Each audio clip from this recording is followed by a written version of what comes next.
مہاجر تھے مگر بہت ہمارے خالہ چچو چچے سب پاکستان میں ہے، کراچی میں زیادہ سے زیادہ، تھوڑے سے رشتے دار لاہور میں بھی ہیں، فیصل آباد میں بھی تھے، اسلام آباد میں بھی، مگر I'm British born. میں بہت پراؤڈ ہوں کہ Pakistani origin of Islamic faith, مگر میں فادر بھی ہوں، ہسبینڈ بھی ہوں اور لرنر بھی ہوں. تو میں یہ کہتا ہوں کہ ان دا ماڈرن سوسائٹی آپ گلوبل سٹیزن ہوتے ہیں، یعنی ملٹیپل آئیڈینٹیز ہوتے ہیں، اور میں بہت پراؤڈ ہوں میرے ہیریٹیج کی، مجھے بہت پرائڈ ہے، اور میری اسلام میں بھی بہت پرائڈ ہے. سب سے مزے کی سب سے زبردست بات یہ ہے کہ صادق خان معذرت خانہ رویہ نہیں ہے. وہ کہتے ہیں مجھے فخر ہے کہ میرا پاکستانی بیک گراؤنڈ ہے، مجھے فخر ہے کہ میرا اسلامی بیک گراؤنڈ ہے، میں مسلمان ہوں. تازہ ترین صورتحال ان الیکشن میں کیا ہے یہ جاننے کے لیے ہم جاتے ہیں لندن کے قلب میں، جہاں پہ موجود ہیں ہمارے کورسپونڈنٹ اظہر جاوید. بہت بہت شکریہ اظہر جاوید صاحب. ہمیں معلوم ہے کہ حتمی نتیجہ ابھی نہیں آیا ہے، لیکن یہ برطانوی میڈیا ہم فالو کر رہے ہیں، نیوز پیپرز کو، ٹیلی ویژن کو، کیوں یہ کہہ رہا ہے کہ صادق خان بس اب میئر بننے کے قریب ہی ہیں؟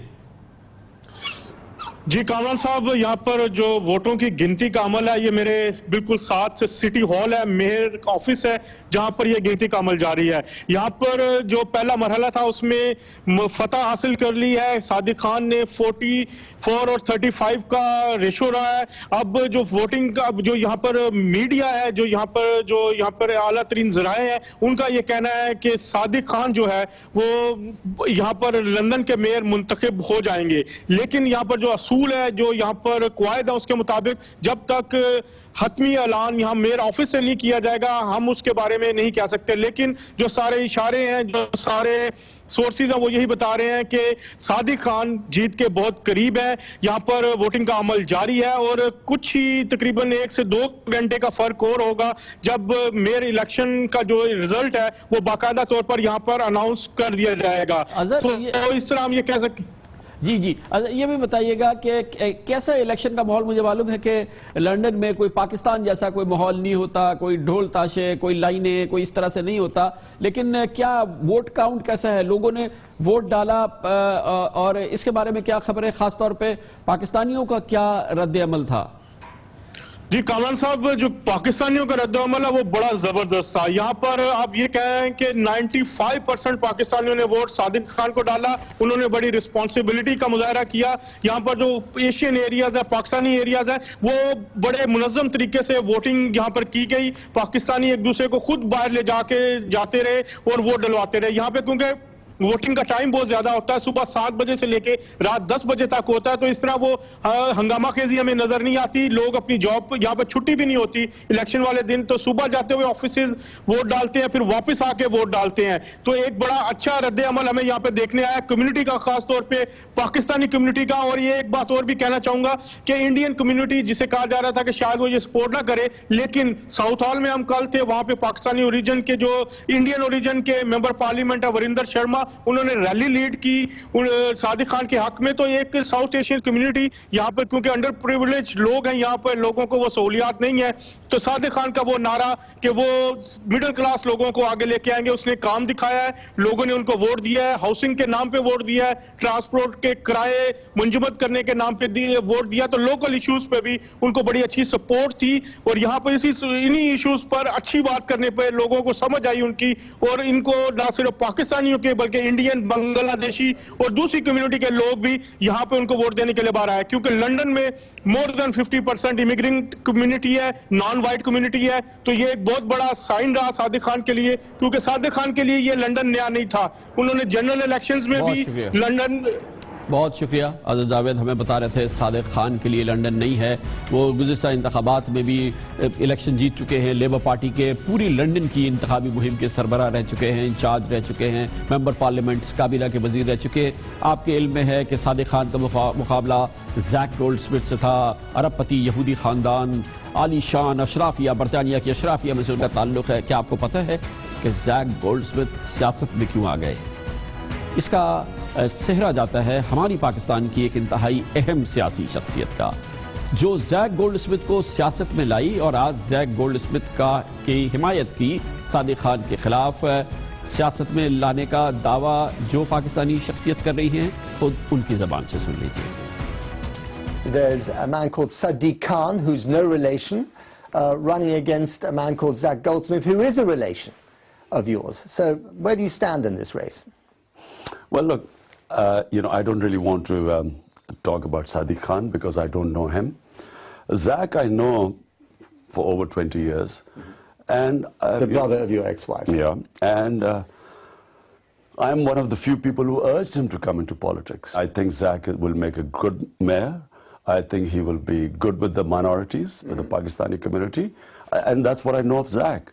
How can I not back him when I'm the one who urged him to come into politics?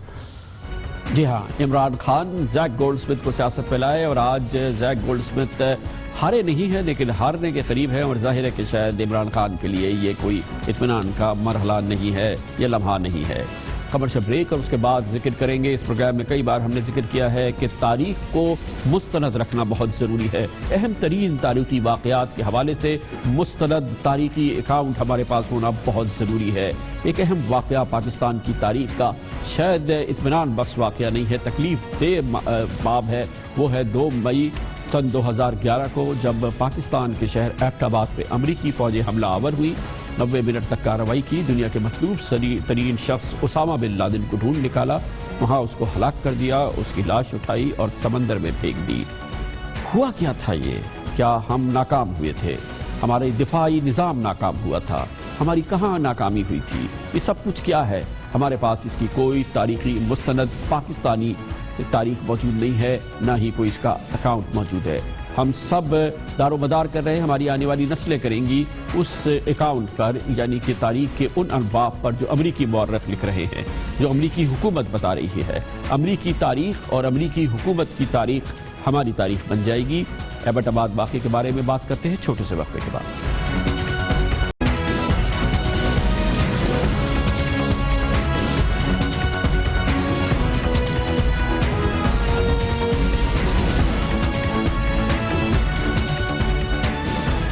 Welcome back. تاریخ پر مستحکم قوموں کی نگاہ رہتی ہے اور تاریخ بنانے پہ تاریخ کو مستحکم کرنے کی ہر وقت کاوش جاری رہتی ہے۔ یہی وجہ ہے کہ پاکستان میں اہم ترین تاریخی واقعات کے حوالے سے طلب زیادہ ہے مگر مستند اکاؤنٹ موجود نہیں ہے۔ پاکستان کی تاریخ ان گنت واقعات سے بھری ہوئی ہے جس کی مستند تاریخ اور مستند اکاؤنٹ ہمارے پاس اویلیبل نہیں ہے۔ اسی قسم کا واقعہ پاکستان کی تاریخ کا ایک تکلیف دہ واقعہ ہوا سن 2011 کے مئی کے مہینے کی 2 تاریخ کو، جب امریکی افواج کا ایک دستہ پاکستان پر حملہ آور ہوا اور پاکستان کی سرحدوں کو عبور کرتا ہوا ایبٹ آباد کے مقام تک پہنچ گیا۔ پاکستان کے دارالحکومت سے زیادہ دور نہیں، پاکستان ملٹری اکیڈمی کے بالکل قریب، اور یہاں پر حملہ آور ہوا ایک بڑے کمپاؤنڈ میں، جہاں پر اس کی اطلاع کے مطابق دنیا کا مطلوب ترین شخص اسامہ بن لادن چھپا ہوا تھا۔ امریکی افواج کی یہ کارروائی جو کہ 3 ہیلی کاپٹرز پر مشتمل تھی، تقریباً 1.5 گھنٹے تک جاری رہی، جس میں اسامہ بن لادن کو ہلاک بھی کیا گیا، اس کی لاش کو اٹھایا گیا اور اسے سمندر میں پھینک بھی دیا گیا۔ ایک ہیلی کاپٹر کو پیچھے چھوڑ دیا گیا اور امریکی افواج بآسانی اپنے مرکز پہ پہنچ گئی۔ اطلاعات کے مطابق پاکستان کی فوجی اور سول قیادت کو اس کی باقاعدہ اطلاع خود امریکہ کی فوجی اور سول قیادت یعنی امریکی صدر باراک اوباما اور امریکی افواج کے سربراہ نے اپنے ہم پلہ کو دی۔ صدر زرداری کو اطلاع صدر اوباما نے دی اور جنرل اشفاق پرویز کیانی جو اس وقت فوج کے سربراہ تھے، ان کو اس کی اطلاع امریکی افواج کے سربراہ نے دی۔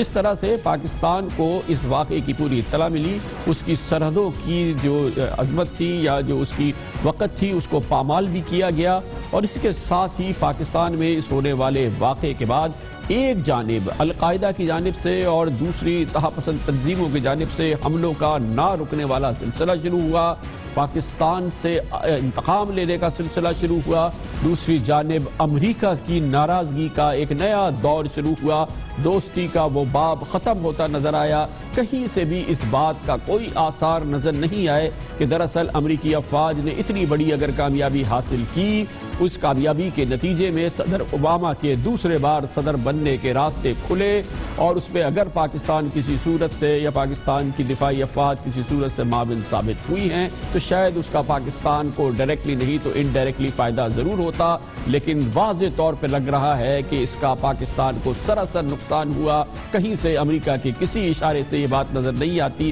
کہ وہ اس بات پہ پاکستان کا شکرمند ہے کہ پاکستان نے کسی قسم کی مدد کی ہے۔ اس کا مطلب یہ ہے، نتیجہ ہم یہ نکال سکتے ہیں کہ شاید ہمیں پتہ ہی نہیں چلا، اور ہماری سرحدوں کو عبور کر کے یہ حملہ کیا گیا ہے۔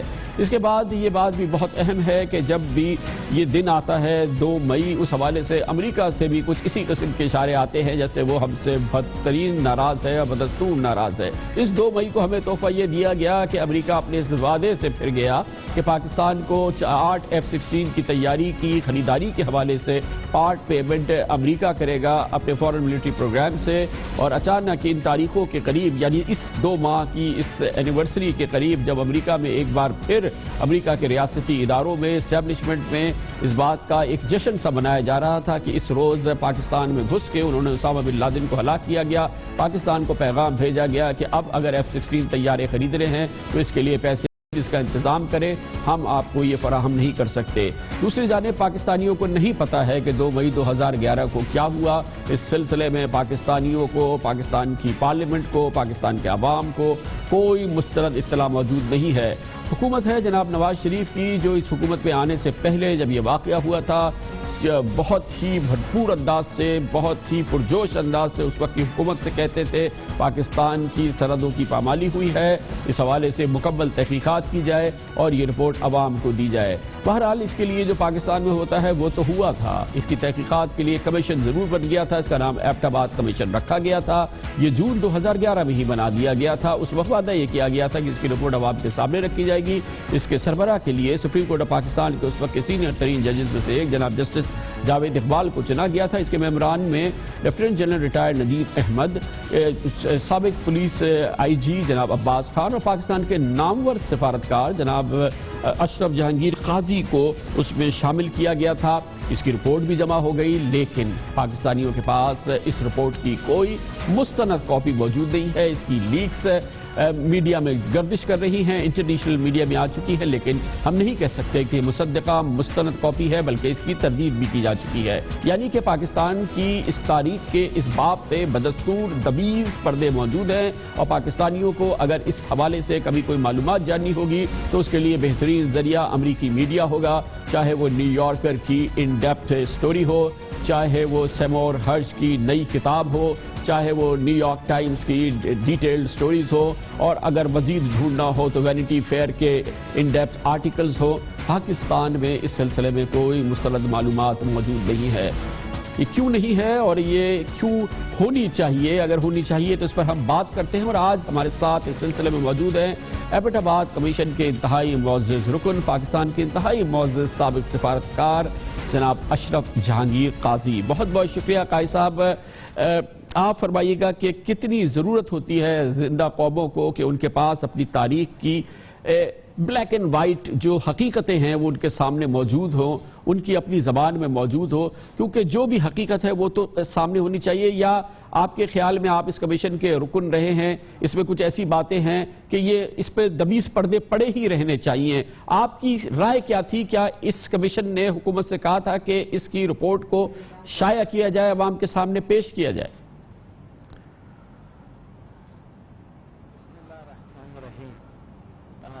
سب سے پہلے کامران صاحب میں آپ کا شکریہ ادا کرنا چاہوں گا کہ آپ نے مجھے اپنے پروگرام پہ بلایا ہے اس اہم موضوع پر گفتگو کرنے کے لیے۔ آپ کا جو سوال ہے اس کا جواب میں مثبت میں دے رہا ہوں۔ یہ از حد ضروری ہے کہ جب اس قسم کے منفی واقعات پیش آئیں اور ان کے لیے پارلیمنٹ کی طرف سے ایک کمیشن سیٹ اپ ہو جائے تو وہ جو رپورٹ ہمیں تو تقریباً 1.5 سال لگے وہ رپورٹ کو تیار کرنے میں، اور پھر پرائم منسٹر کو وہ سبمٹ ہوا کہیں نومبر میں جا کے 2012 میں، نومبر جو اصلی جو ڈیٹ تھا نومبر کے آخر میں، اور اب 3.5 سال گزر گئے اور وہ منظر عام پہ نہیں آیا ہے۔ اس کے لیکڈ کاپی جو ہے جو الجزیرہ کے ذریعے ایک وہ شائع ہوا ہے کوئی 2-2.5 سال پہلے، لیکن وہ ایک ڈرافٹ تھی، وہ فائنل رپورٹ نہیں تھی، وہ ایک ڈرافٹ تھی، اور ہماری یہ کوشش تھی کہ شاید وہ ڈرافٹ ہی فائنل رپورٹ بن جائے،